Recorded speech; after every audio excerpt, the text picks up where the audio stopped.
स्वागत है आपका गीतावाणी में। कल्पना कीजिए कुरुक्षेत्र के उस मैदान की जहां लाखों योद्धा अपनी तलवारें ताने खड़े हैं। हवा में शंखनाद गूंज रहा है और चारों तरफ सिर्फ विनाश की गंध है। लेकिन क्या ये सब टाला जा सकता था?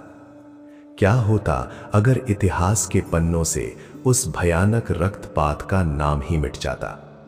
क्या होता अगर दुर्योधन, हस्तिनापुर का वो जिद्दी राजकुमार, भगवान श्री कृष्ण की उस एक बात को मान लेता जो उन्होंने शांति सभा में कही थी? आज हम समय के पहिए को पीछे घुमाएंगे और एक ऐसी कहानी देखेंगे जो शायद आपने कभी नहीं सुनी होगी। एक ऐसी दुनिया जहां महाभारत का युद्ध कभी हुआ ही नहीं, जहां भाइयों का खून भाइयों ने नहीं बहाया। क्या वो दुनिया आज से बेहतर होती या उससे भी भयानक? अगले कुछ मिनट आपकी सोच बदल देंगे, क्योंकि ये सिर्फ एक कहानी नहीं, मनुष्य के अहंकार और उसके चुनाव का सबसे बड़ा सबक है। अंत तक बने रहिए, क्योंकि इस वैकल्पिक इतिहास का अंत आपको चौंका देगा। हस्तिनापुर की वो सभा जहां सन्नाटा इतना गहरा था कि सांसों की आवाज भी सुनाई दे रही थी। श्री कृष्ण ने केवल 5 गांव मांगे थे, सिर्फ 5 गांव, ताकि युद्ध टल सके। दुर्योधन ने क्या कहा था? सोच्यग्रम नैव दास्यामि बिना युद्धेन केशव, यानी सुई की नोक के बराबर जमीन भी बिना युद्ध के नहीं दूंगा। लेकिन सोचिए, अगर उस पल दुर्योधन के भीतर का अहंकार पिघल जाता, अगर वो कृष्ण के चरणों में गिर पड़ता और कहता, हे केशव, मुझे राज्य नहीं अपनों का प्रेम चाहिए, तो क्या होता? सबसे पहले वो भीषण नरसंहार रुक जाता जिसमें करोड़ों लोग मारे गए थे। भारतवर्ष के सबसे महान योद्धा भीष्म पितामह, गुरु द्रोण, अंगराज कर्ण और अभिमन्यु जैसे वीर जीवित होते। भारत की वो शक्ति जो कुरुक्षेत्र की मिट्टी में मिल गई, वो सुरक्षित रहती।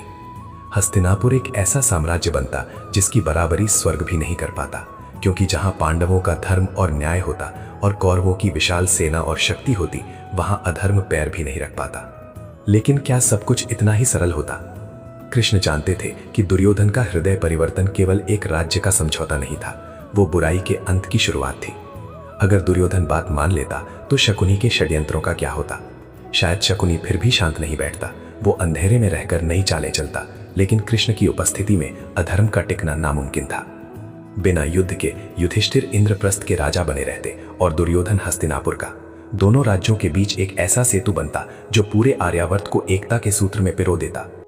लोग कहते हैं कि महाभारत का युद्ध धर्म की स्थापना के लिए जरूरी था, लेकिन अगर दुर्योधन बात मान लेता तो वो खुद धर्म का प्रतीक बन जाता। वो दुनिया को दिखाता कि एक इंसान अपने सबसे बड़े शत्रु अहंकार को कैसे हरा सकता है। सोचिए, कर्ण को कभी सूत पुत्र कहकर अपमानित नहीं होना पड़ता, क्योंकि दुर्योधन और पांडव एक होते तो कर्ण को वो सम्मान मिलता जिसका वो हकदार था। अर्जुन और कर्ण की जोड़ी दुनिया की सबसे अपराजय जोड़ी होती। पर क्या विनाश के बिना सृजन संभव है? गीता का वो महान ज्ञान जो कुरुक्षेत्र के मैदान में अर्जुन को मिला, क्या वो हमें मिल पाता? शायद नहीं।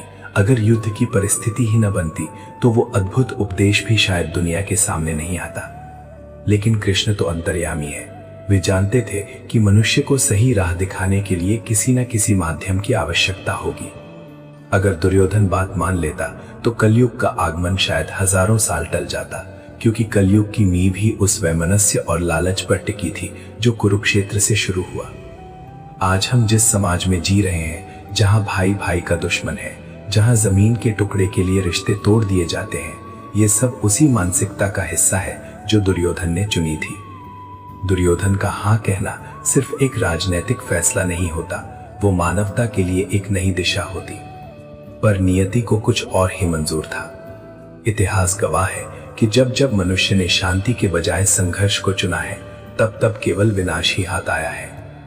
हस्तिनापुर की वो सभा आज भी हमसे एक सवाल पूछती है कि हमारे जीवन में भी कई बार ऐसे मोड़ आते हैं जहां हमें शांति और अहंकार में से एक को चुनना होता है।